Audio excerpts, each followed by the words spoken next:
Buenas tardes. Pues vamos a empezar nuestro programa, que va a ser el último de esta temporada ya.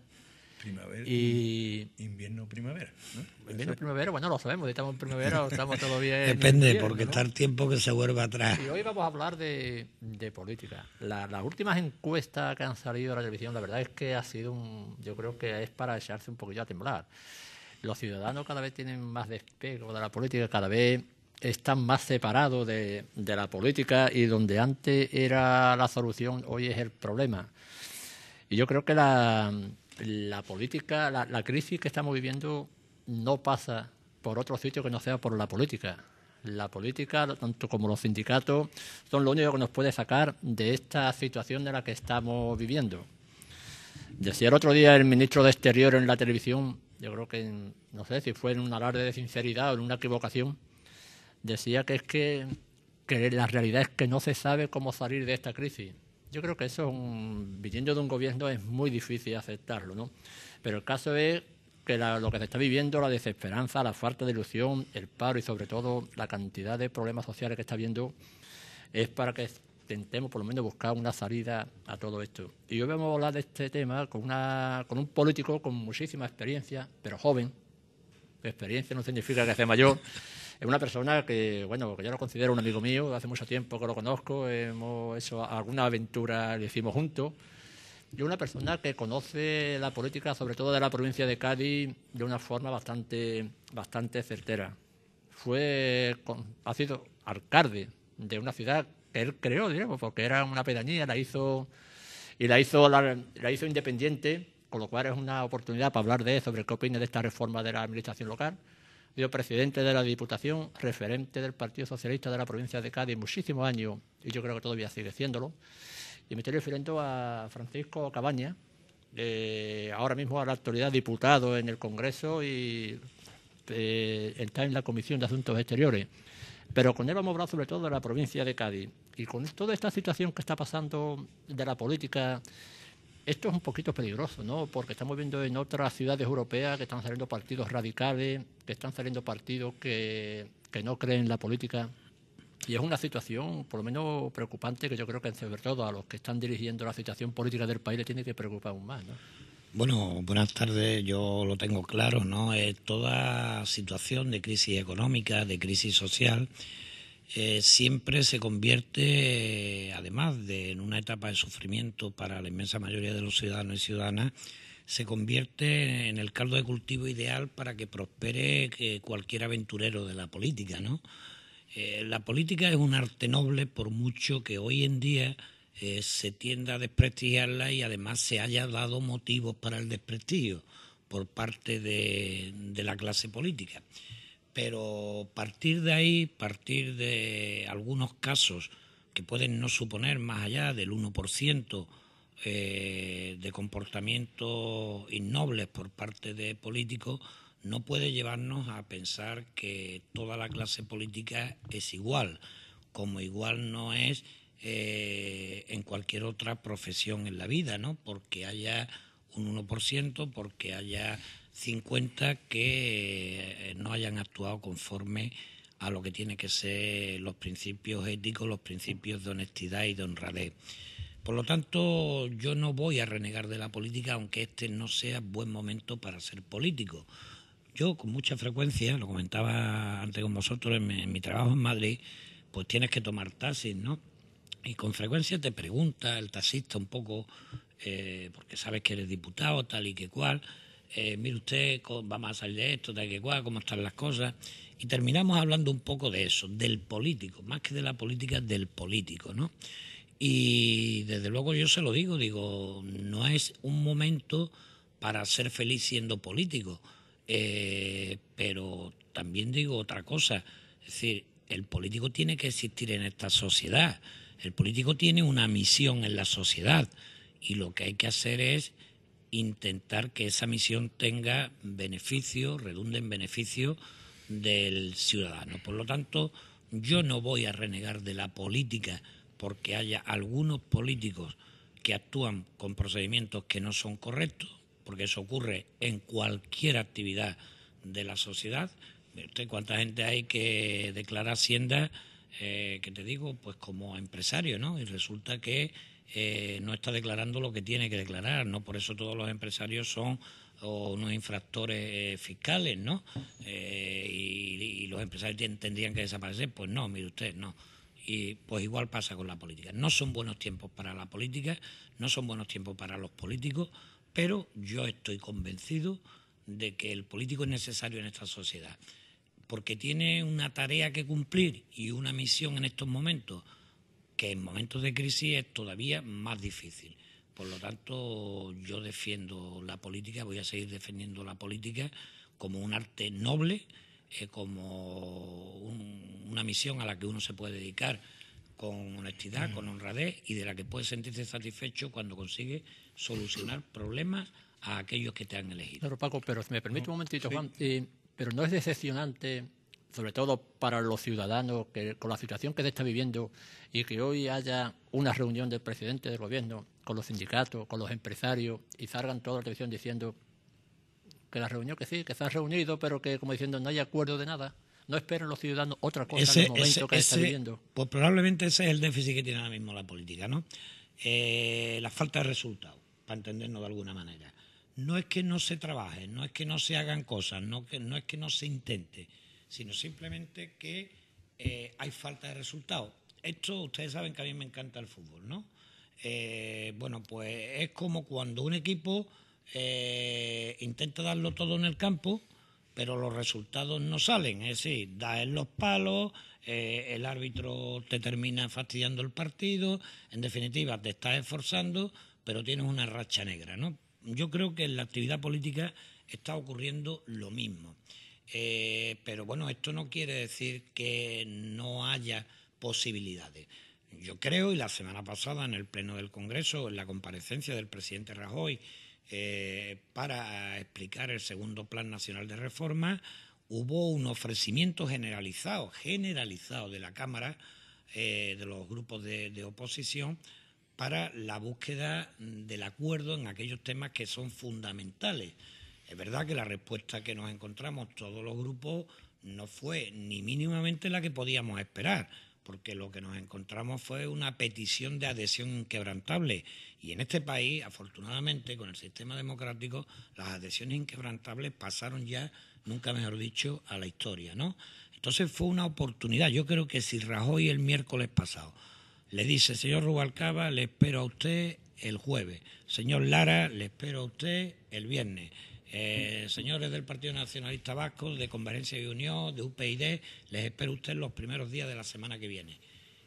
Yo creo que Rajoy hubiera salido por la puerta grande, en vez de como salió, que salió pues un poco ennortado, como decimos en esta tierra, porque en su primera réplica llegó a dirigirse a los diputados y diputadas como señor presidente del gobierno, ¿no? Que era así decía él mismo. Hasta tal punto yo creo que hay un cierto noqueo, ¿no? En el presidente del gobierno y por lo tanto en el partido que tiene la responsabilidad de gobernar. Pero se perdió el miércoles pasado una oportunidad magnífica para intentar, yo no sé si se hubiera conseguido o no, pero por lo menos para intentar que se hubieran sentado unas bases de acuerdo en los temas que son fundamentales para resolver problemas de los ciudadanos. Pero las posiciones, desgraciadamente, hoy en día están muy distantes, muy distantes, más de lo que pudo estar en algún momento inicial de nuestro sistema democrático.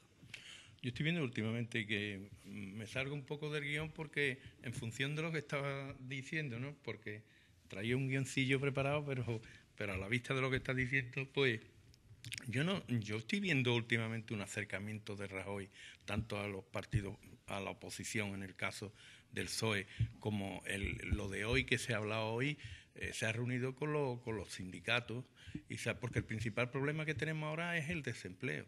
Se ha reunido con los sindicatos y se ha reunido con los empresarios. Sí, ya lo hemos dicho. Yo creo que es un paso importante, ¿no? O sea, que no es aquello de haber hecho la ley de la reforma laboral y todo lo que se está poniendo en marcha, sino que además continúa tratando y buscando el consenso de los que se llaman los representantes sociales, ¿no? Pero eso después de un acontecimiento como el que yo he dicho antes, que es el rechazo de la las propuestas de acuerdo, de sentarse a negociar, de sentarse a hablar, que se le hicieron en el pleno del miércoles pasado, parece que es algo forzado por las encuestas. Las encuestas están dando una grave caída del partido del gobierno y, por lo tanto, de la popularidad de Rajoy y de la imagen de Rajoy. Y tú has estado también en la política y sabes que los gabinetes trabajan mucho en eso, en cómo se puede corregir una caída de imagen, tal y que cual. Yo creo que no se puede entender que hace una semana se le diga al conjunto de los grupos parlamentarios, mire usted, no, o está usted conmigo o no hay acuerdo posible, y que ahora esta semana se haga esto. ¿Es bueno que se haya reunido? Claro que sí. Yo creo que llega tarde, bastante tarde llega, porque debió reunirse para otras cuestiones, para abordar el mercado laboral y su reforma, y no lo hizo, no lo hizo. Estamos ante un gobierno que gobierna más que nunca en la etapa democrática, y hablo de toda la etapa democrática por Real Decreto Ley, por Real Decreto Ley.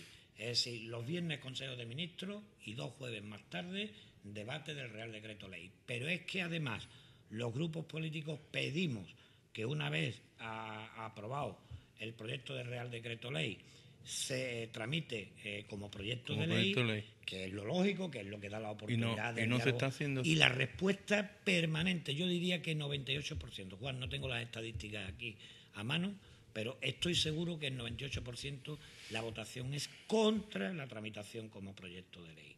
Eso para el ciudadano que nos puede escuchar dice, ¿y eso qué tiene que ver? Y no puede ser el carácter de urgencia que tienen los problemas, porque los decretos ley están en función de la urgencia que requieran los problemas, y los problemas hay que sobre la marcha es el desempleo.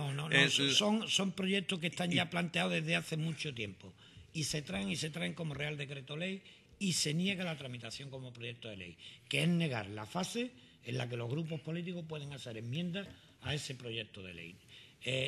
Se ha pervertido, entre comillas, el procedimiento que está previsto, como tú bien dices, del Real Decreto, sin tramitarse como proyecto de ley, para cuando algo es extremadamente urgente y hay que aplicarlo. Pero no es eso lo que está ocurriendo. Eso, que es lo excepcional, se está convirtiendo en lo excesivamente habitual, y se le está negando a una oposición que además es súper minoritaria en relación con el partido del gobierno la oportunidad de trasladar cuáles son sus planteamientos. Por lo tanto, en lo de hoy, yo me vaya a permitir que dude mucho de que vaya a tener un resultado positivo, porque un milagro tendría que haber ocurrido este fin de semana. Se le habría tenido que aparecer la Virgen a Rajoy y recomendarle otro camino, ¿no? Porque si no, no se entiende. De todas formas, es un gesto que veremos qué valor tiene, si ese gesto va más allá, o si cuando se empiecen a tramitar otros decretos leyes que vienen, nos vamos a encontrar toda la reforma del sistema judicial, con la reforma del Consejo General del Poder Judicial, la fórmula de elección de los jueces, todo Real Decreto Ley, sin tramitarse como proyecto de ley. Eso no es urgente, porque tenemos un sistema que siempre es lento, que ya sabemos cómo es, que ha mejorado algo en los últimos años, pero que no se soluciona con un Real Decreto de la noche a la mañana.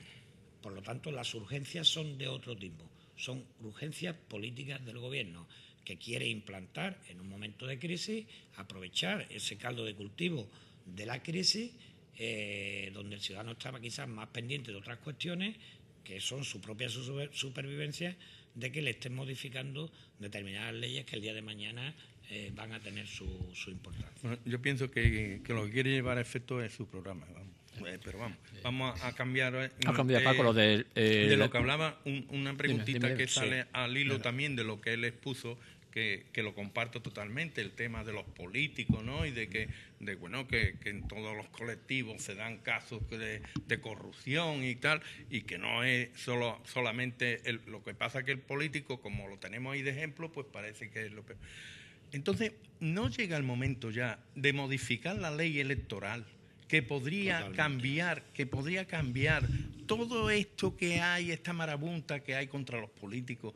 Porque además es una demanda social ya, ¿eh? Empieza a ser una demanda totalmente social. Vamos a ver, la reforma de la ley electoral para mí es clave, y no ahora, sino que creo que tenía que haberse producido ya hace tiempo. Tenemos una ley electoral resultado de un proceso de transición política. Efectivamente. Que es verdad que sirvió durante ese proceso de transición política, que es verdad que ha sido un buen instrumento durante mucho tiempo, pero es verdad también que hoy en día la realidad social supera al propio sistema. Es decir, la voluntad ciudadana de poder elegir libremente está muy por encima de lo que permite este sistema electoral vigente. Fíjate usted, yo que tantas veces he presentado candidaturas para ser alcalde de mi pueblo, a mí me gustaría que las listas para ser alcalde de mi pueblo y concejales fuesen listas abiertas. ¿Por qué?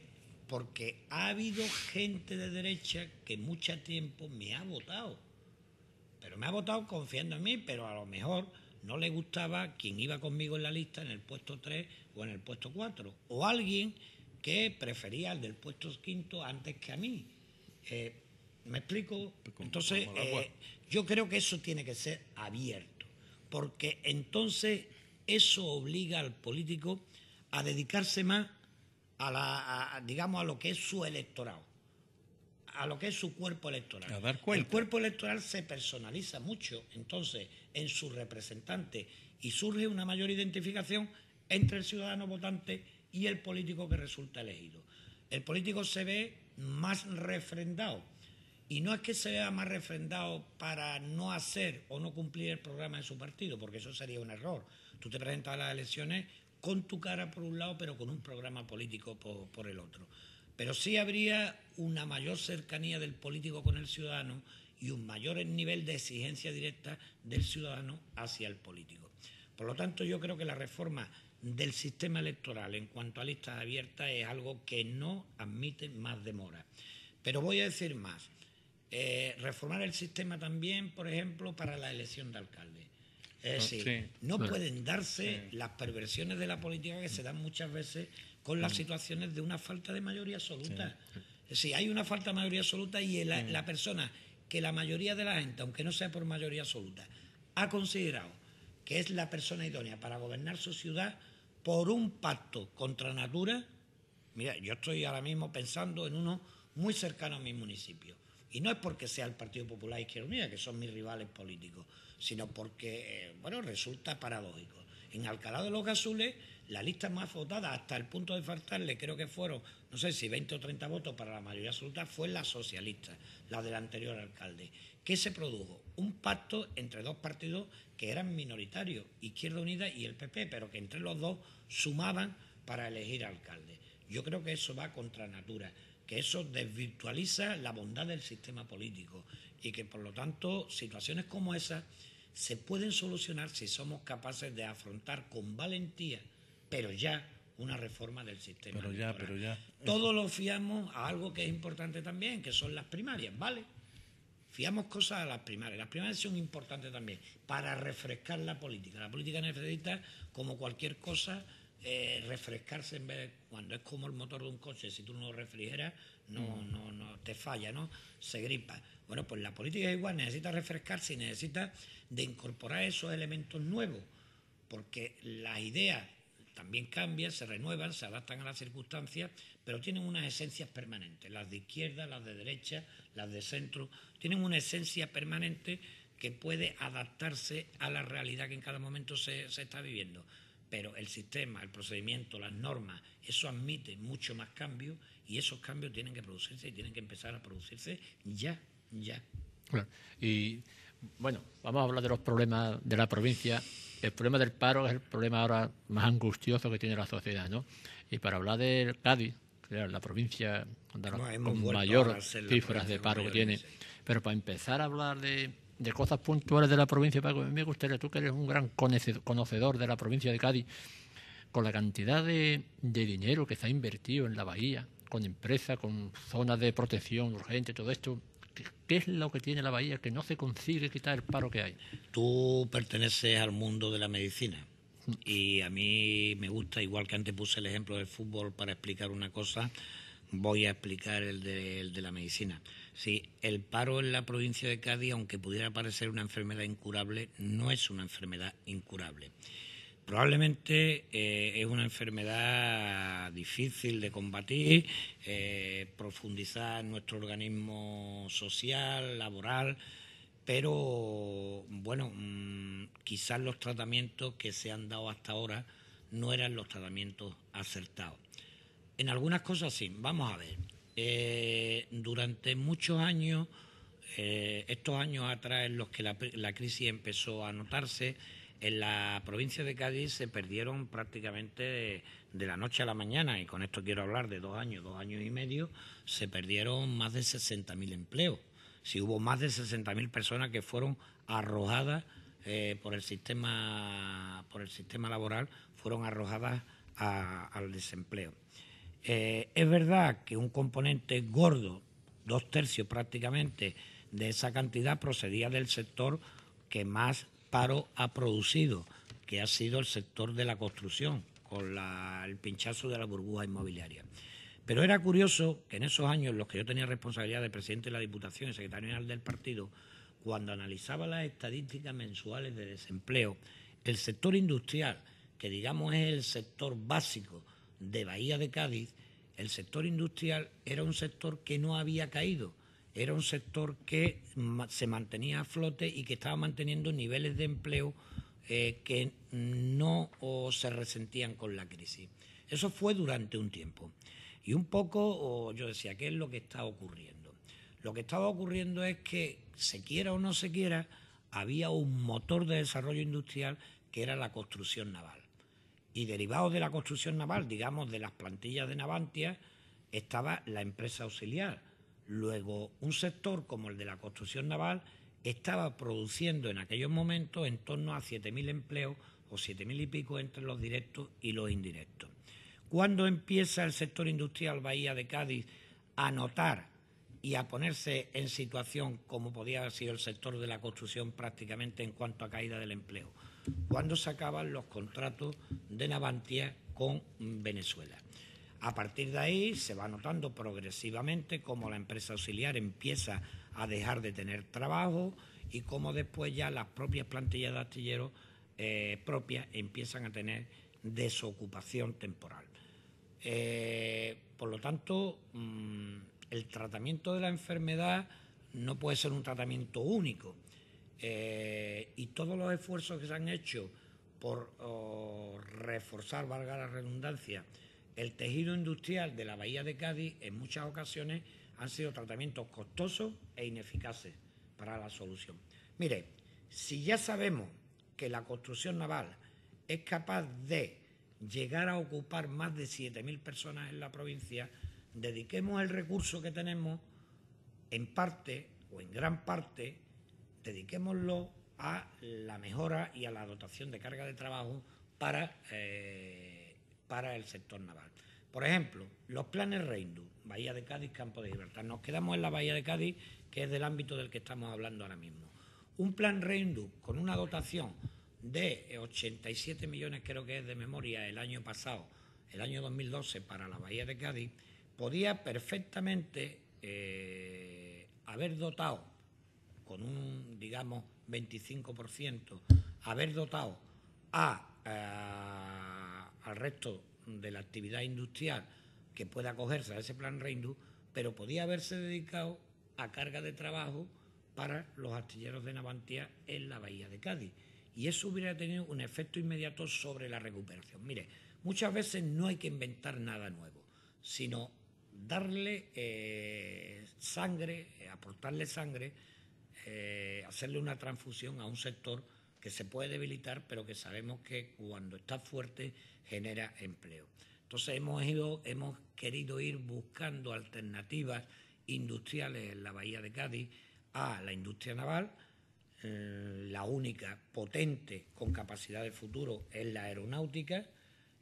Por lo tanto, centrar la actividad de fomento industrial de la Bahía de Cádiz en la industria aeronáutica, por un lado, y en la industria naval, por otro, yo entiendo que podría ayudar a solucionar gran parte del desempleo que se viene produciendo desde hace ya 4 años y medio en ese sector. Y no hacer nuevos experimentos con gaseosas que terminan siendo muchas veces experimentos ruinosos.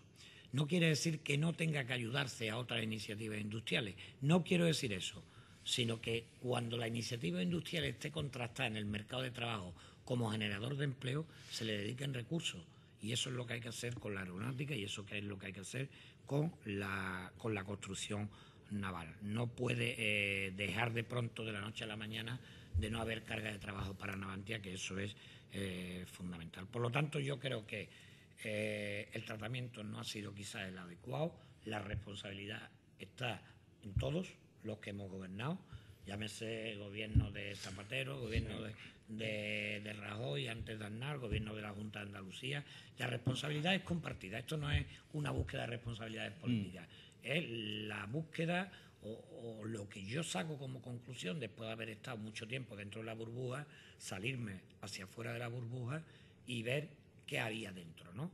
Entonces, yo creo que pasa por ahí. Es decir, los planes de choque industrial en esta bahía de Cádiz tienen que pasar necesariamente por la carga de trabajo de unos astilleros que están muy cualificados. El de San Fernando, desde luego, con Fava, es ya el no va más en ese sentido, y la industria aeronáutica.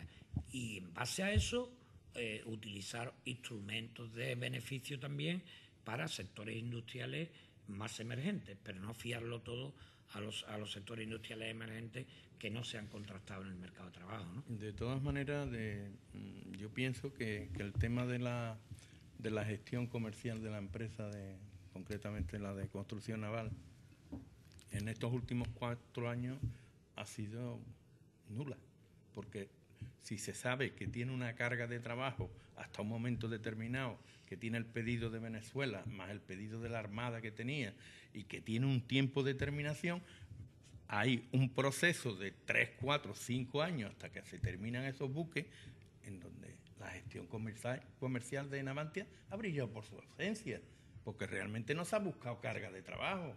O es que no había en el todo, o que no ha habido en todo el mercado. No se ha sido eficaz. No se ha sido eficaz. Sí, yo creo que CEPI, digo, como propietaria de Navantia, en tiempos últimos del gobierno Zapatero, en el tiempo que lleva el gobierno Rajoy, CEPI no ha mostrado la fortaleza comercial que tenía que haber mostrado a través de Navantia, que es su instrumento para esto. Todos lo fiamos al contrato con Qatar, todos lo fiamos al contrato con Venezuela. Hemos decidido que de los presupuestos propios de España no se dedique nada ni al programa que había de mejora de la habitabilidad de los buques de guerra, que era importante también, porque hablamos siempre de la nueva construcción de los VAN, pero cuidado, se estaba haciendo todo un proceso de modernización de la fragata. Sí, lo que pasa es que no hay dinero. Efectivamente, pero bueno, si estamos dando dinero, como yo decía antes, para el REINDU, que una parte de ese REINDU se invirtiera, por ejemplo, en el programa de modernización, por ejemplo, o en la construcción de un VAN, a esperar a ver si vienen tiempos mejores, y eso habría tenido un efecto multiplicador mucho más grande. Yo estoy de acuerdo, Juan, en que efectivamente la política comercial de Navantia no ha sido la más acertada. Yo tengo planteado en el Congreso, desde que estoy allí todavía no hace un año y medio, un número importantísimo de iniciativas en relación, desde petición de comparecencia del presidente de la CEPI, que se ha producido muchos meses después de pedirla, preguntas en la sesión de control al ministro Montoro, preguntas por escrito, y tanto en la respuesta de Montoro como en las respuestas por escrito, ya pregunto cada trimestre cuál es la carga de trabajo prevista por el Gobierno para Navantia Bahía de Cádiz en los próximos 3 meses. Y no hay nada más que un anuncio de buena voluntad. El año pasado era que antes de final de año, antes del 2012, habría contrato. Ahora es que en el próximo trimestre habrá contrato, el próximo trimestre será que el siguiente.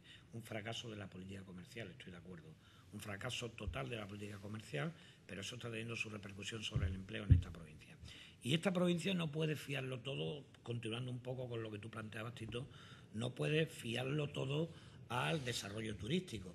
El turismo es un sector importantísimo en la provincia.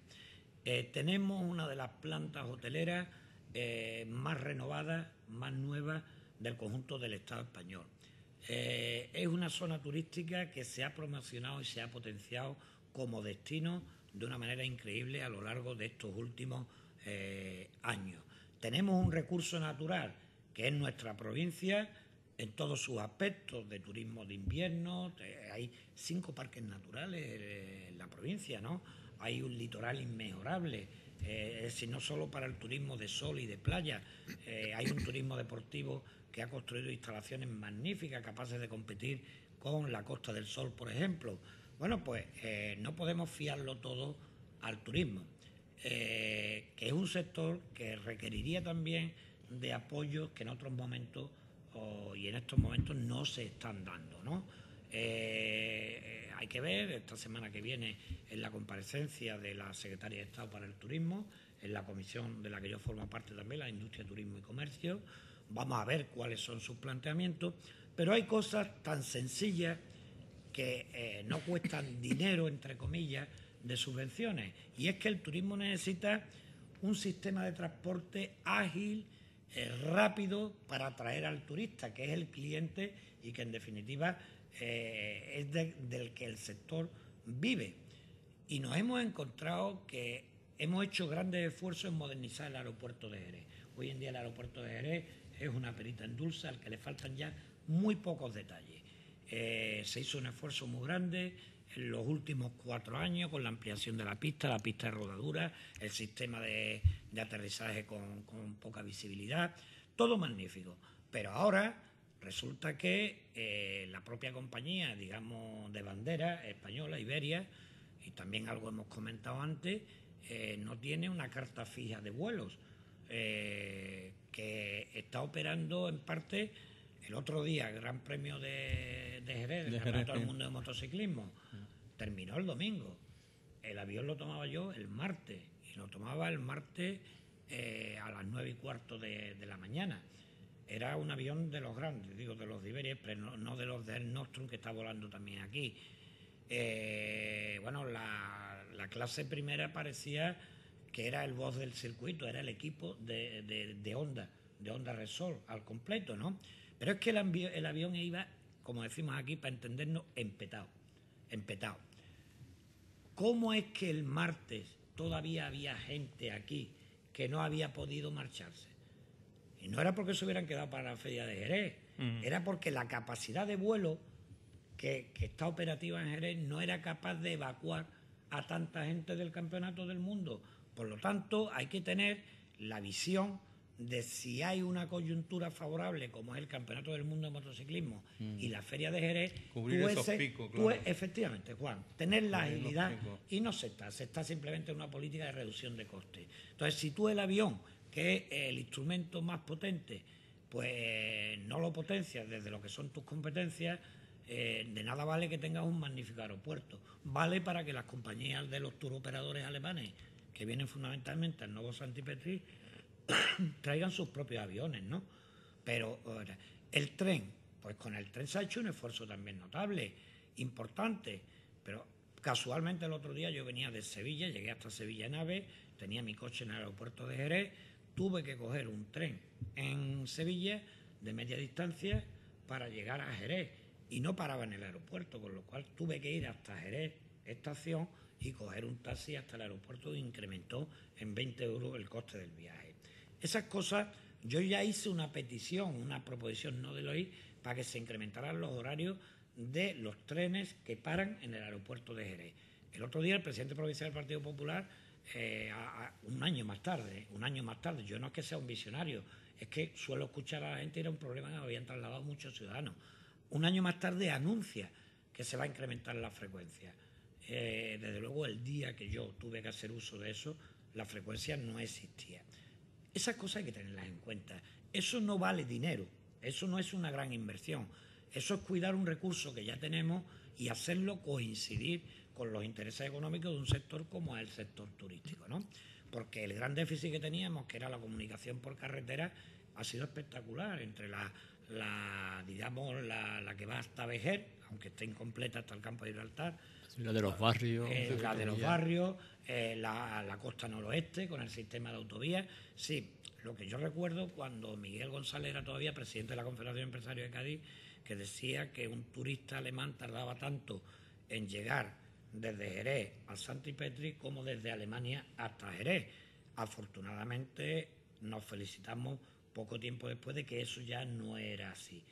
Bueno, se ha hecho una mejora de infraestructuras importantísima para potenciar, bueno, una mejor vida de los ciudadanos de la provincia, pero sobre todo para facilitar la actividad turística que está empleando en momentos punta a 10.000 personas en la provincia. Sí, además el aeropuerto siempre se ha dicho que estaba ligado al turismo de Chiclana, evidentemente. Sí. Pero Paco, hay una cosa que es cierta, porque se ha pegado un gran avance en infraestructura tremendo. Sí. La provincia, como tú decías, tiene las playas, tiene la sierra con la artesanía de los productos, tenemos la sierra, tenemos playas, hay unos pueblos para un turismo cultural. Pero, sin embargo, se va a promocionar nada más que las playas o lo que sea. El caso es que tenemos que el turismo sigue siendo estacional, ¿no? El turismo sol y playa se promociona por sí mismo. Mientras yo he sido presidente del Patronato de Turismo y antes Rafael Román, y creo que el actual equipo de Pepe Loaiza está siguiendo un poco en la misma línea, teníamos muy claro que el sol y playa se vendía prácticamente solo. Había que ayudar, pero se vendía prácticamente solo. Pero que tú que tenías que hacer esfuerzos en promocionar otro tipo de turismo. Yo leía el otro día la entrevista que se le hacía en un medio de comunicación provincial a Dusa, que es el responsable de Hipotel en el Nuevo Santipetri, al que yo conocí en mi etapa de responsable provincial del Patronato de Turismo. Y dice, he llegado a aprender, este alemán decía que había llegado a aprender hasta decir la palabra, y la decía entrecomillada, separada por sílabas, desestabilizar. Es que esa es la palabra más repetida, desestabilizar, desestacionalizar el turismo provincial. ¿Por qué? Porque nosotros con las instalaciones hoteleras que tenemos para el turismo deportivo son impresionantes. Hablemos de la vela, de la náutica. Para lo que Rafael Román hizo, yo creo que un proyecto que se le criticó en su momento como se critica todo, pero que yo creo que fue importantísimo, que fue el Mundo Vela, con los campeonatos del mundo de vela del año 2002. Efectivamente. Los Juegos Ecuestres de Jerez, que plantearon la promoción del turismo ecuestre, del caballo, como uno de los potenciales de la provincia. El golf, que está ahí, que se han construido cantidad de campos de golf y además de mucha calidad, porque se sabe que es un elemento fundamental del turismo deportivo. Turismo cultural. Ciudades monumentales. Ciudad de la gastronomía, de todo. Efectivamente, la propia Cádiz, Arcos en la Sierra, los pueblos blancos, Vejer de la Frontera, Medina Sidonia, Alcalá, con esos cascos antiguos, ¿no? Sí, hay un potencial turístico impresionante y, aunque parezca mentira, todavía muy por descubrir. Sí. Por lo que esa ironía de desestacionalizar que decía Dusa, pues es verdad, porque llevamos muchos años empeñados en desestacionalizar el turismo y no lo conseguimos y no lo terminamos de conseguir. El día que lo consigamos, los hoteles, en vez de ofrecer, o la hostelería en su conjunto, en vez de ofrecer 10.000 puestos en verano, podrán estar ofreciendo a lo mejor 8.000 en invierno también, claro, que son necesarios para que baje el nivel de desempleo. Y después no hay que olvidar los sectores tradicionales. Esta es una provincia que tiene un componente agrícola, ganadero y pesquero muy fuerte, muy fuerte. Yo que hubiera un ministro gaditano como es Miguel Arias Cañete al frente de ese ministerio, al principio me dio mucha esperanza. Ahora no estoy yo tan esperanzado, estoy más bien un poco desesperanzado con determinadas actuaciones del ministerio de Arias Cañete, ¿no? Pero pues la agricultura, la ganadería y la pesca, por mucho que la política agraria comunitaria haya influido en eso, no están muertas, están vivas, y lo que necesitan también, en algunos casos, son nuevos enfoques. La batalla que tenemos estos días entre el partido del gobierno y nosotros sobre el tema de las almadrabas y el atún y la pesca del atún rojo no es una batalla baladí. El atún rojo, aparte de un recurso impresionante que desde el punto de vista laboral está dando lo que está dando en las 4 almadrabas del litoral de las Andas y Campo de Gibraltar con Tarifa, los pesqueros artesanales del estrecho. Todo eso está poniendo encima de la mesa un producto que hace que Sahara de los Atunes monte su ruta del atún rojo, que Barbate monte su ruta del atún como la tiene ahora mismo, que Conil haga su ruta de... se está generando una gastronomía nueva en torno al atún, fuera de la gastronomía.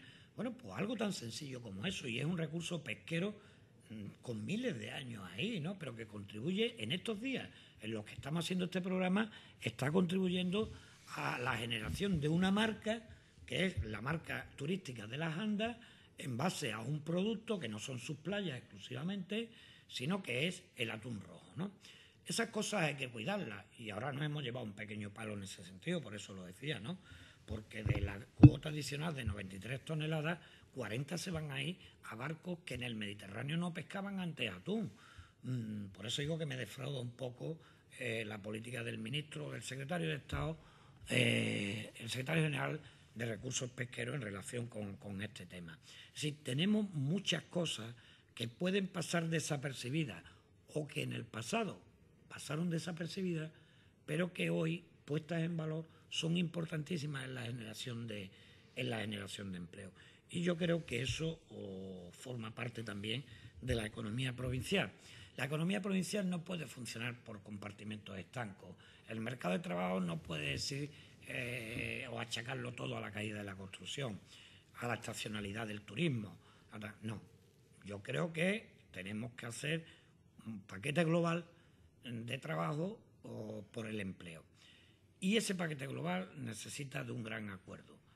Necesita de un gran acuerdo que no es un pacto político, porque ya también se intentó meses atrás en esta provincia un pacto político donde mi partido, yo no estaba de acuerdo en la forma, y así lo manifesté públicamente, donde mi partido fue a ese pacto político para 2 meses después decir que eso era inútil. ¿Por qué? Porque un pacto de este tipo tiene que tener un componente fundamental, que es el recurso social, que son los trabajadores, que son los empresarios, que son las organizaciones sociales. Y si esas no están ahí dentro, estamos haciendo un pacto por arriba, un pacto por la superestructura política, y eso solo vale para la foto. Por lo tanto, yo creo más en los acuerdos de otro tipo, en los acuerdos donde están los sindicatos, donde están los empresarios, donde están las organizaciones sociales, las de consumidores. Ese es el pacto que vale, ese es el pacto que necesitamos para que después los políticos seamos capaces de coordinar el momento de darse la mano para ese acuerdo. El tema del atún, que desconozco un tanto, ¿no se ha solucionado eso habiendo cogido las cuotas que tenía el País Vasco y Santander? ¿Era? No, ha ayudado sí, de la zona de Cantabria, ¿no? Del Cantábrico, sí. El Cantábrico no se ha solucionado con eso. No necesariamente. Vamos, yo es que desconozco este tema, ¿no? Vamos a ver, lo que se ha subastado ha sido la cuota que le correspondía al Cantábrico, fundamentalmente al País Vasco. La han subastado las cofradías del País Vasco, lo ha comprado la Almadraba de Barbate.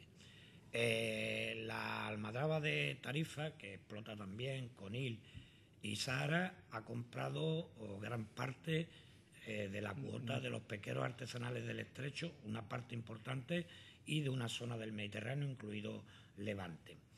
Pero con eso no se ha solucionado, porque además hay un incremento de cuotas producto de la vigilancia y el control sobre la especie que se ha llevado a cabo estos años atrás, un extra este año de 93 toneladas.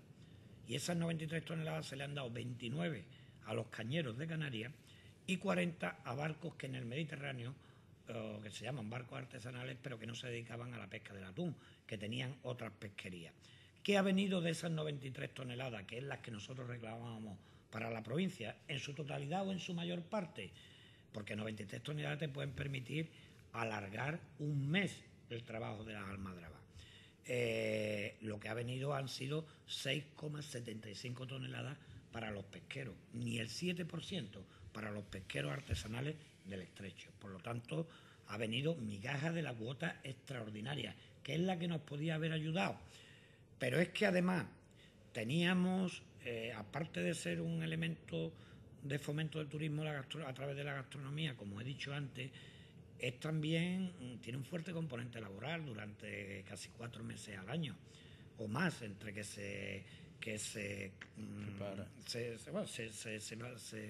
no sé cómo es. Se fondea. Efectivamente, la almadraba y se levanta, ¿no? Por lo tanto, y era el observatorio científico. Durante 3 años, el observatorio científico ha estado funcionando. Pensábamos que era una buena idea y nos sorprendió cuando la orden ministerial no lo contemplaba. Se ha dicho que es que ya no es necesario, porque ya la especie está más que observada. Mire usted, ese es un trabajo permanente. ¿Qué ocurre? Que eso costaba dinero, el observatorio científico. Permitía que la almadraba pudiera mantenerse durante un mes y medio más esos empleos, porque lo que se hacía es que una vez que se había consumido el cupo de captura, se entraba en el periodo de observación y los atunes que entraban en la almadraba, que eran observatorios científicos, a partir de ese momento, por decirlo así, no se sacaban y se mataban para el consumo, sino que se muestreaban, digamos, en cierta forma se referenciaban, se señalaban y se soltaban, con lo cual se iba teniendo un control. Bueno, pues la orden ministerial, aparte de que el fondo de maniobra de las 93 toneladas las ha dado fundamentalmente para el Mediterráneo y para Canarias, ha suprimido el observatorio. Todo eso perjudica a la provincia de Cádiz. Yo no digo que haya voluntad de perjudicar, Dios me libre. No creo que nunca un adversario político mío actúe con la intención de fastidiar, pero el resultado es ese, que a un ministro gaditano se le ha ido de las manos el atún en la provincia de Cádiz. Pues otro tema que siempre se lleva hablando años y años y no se consigue solucionar y que todo el mundo dice que es fundamental para el desarrollo de la bahía, pero en definitiva no se termina claro, que es el tema de las aletas. Bueno, ¿qué es lo que pasa con las aletas? ¿Por qué no se termina esto de...? En el tema de las aletas todos hemos cometido pecados políticos. Es decir, las aletas es una buena iniciativa. Está claro que ahí se ha producido eso que yo llamo el acuerdo. Empresarios, sindicatos o administraciones, políticos, todos han estado ahí. Cuando pensábamos que las cosas estaban bien hechas, una denuncia ante el juzgado que llega al Tribunal Supremo demuestra que las cosas no estaban bien hechas. Luego hubo errores en la gestión de la figura urbanística y de la figura, digamos, de concesión de los terrenos públicos que tenía que permitir que las aletas se pusieran en marcha. A partir de ahí es un golpe moral la sentencia del Supremo, pero ahora se producen sentencias contra el ordenamiento jurídico, contra el ordenamiento urbanístico también, promovidas por los pequeños propietarios, y entonces se demuestra que el ordenamiento urbanístico que hizo la Junta de Andalucía no era el correcto. Por lo tanto, ha habido errores. Y ahora este gobierno que está de España, ¿qué error está cometiendo? El retrasarlo de nuevo, porque lo que faltaba era el impacto ambiental para la nueva puesta en marcha del proyecto. He preguntado por escrito al Ministerio, de nuevo de Arias Cañete, que es el competente. He obtenido la respuesta hace ya bastantes meses de que estaba en trámite de informe ambiental, pero muchos meses después sigue retrasado. Por lo tanto, gestión incorrecta de los procedimientos concesionales en principio, de ordenación urbanística, que tengo que reconocerlo, corresponden a periodos de gobierno de mi partido, y dilación sin explicación en estos momentos por parte del Ministerio del señor Arias Cañete. Bueno, pues en tu condición de vocal de la antigua infraestructura, hoy llamada Fomento, sí, cuéntanos un poco el tema de las infraestructuras pendientes de la provincia de Cádiz, que es el... bueno, no sé si el puerto de Cádiz, la ampliación del muelle de contenedores está contemplado dentro de Fomento. No, bueno, porque está pendiente de financiación. Sí, corresponde a Fomento, pero el tema está más en el préstamo del Banco. Pero quizás lo más problemático sea lo del corredor del Mediterráneo. El corredor del Mediterráneo. Sí, y después otra cosa hay 3 hitos fundamentales en infraestructura en la provincia. Por un lado, el nuevo acceso a Cádiz, lo que se llama el segundo puente, ¿no? El tercer acceso a Cádiz. La alta velocidad Sevilla-Cádiz y la alta velocidad Algeciras-Bobadilla, que es la conexión del puerto de Algeciras con bueno, ahora se llama Mediterráneo a todo, cuando antes Mediterráneo era el que iba por Levante, ¿no? Este se llamaba antes el corredor central. En definitiva, la conexión del puerto de Algeciras con las redes transeuropeas de transporte. Bien, El puente sobre la bahía avanza lentamente. En septiembre la consignación se había gastado el 48% solamente. ¿Por qué? Por las dificultades técnicas de las obras fundamentalmente. Por lo tanto, no confío en que esté en el 14, ojalá lo estuviera. Creo que el horizonte va a ir más allá del 15. La alta velocidad. Ya el Gobierno contempla en el escenario presupuestario la proyección para años siguientes su finalización en el 17. Se decía el año pasado que iba a estar en el 12. Lo dijimos también nosotros y lo dijo el Gobierno de Mariano Rajoy. El escenario presupuestario que se contempla para la finalización de su pago es el 17. Probablemente el de las obras esté entre el 16 y el 17. La Algeciras-Bobadilla, una obra fundamental, está siendo discriminada por las inversiones en ese mismo corredor, en la zona de Levante y en la zona de Cataluña.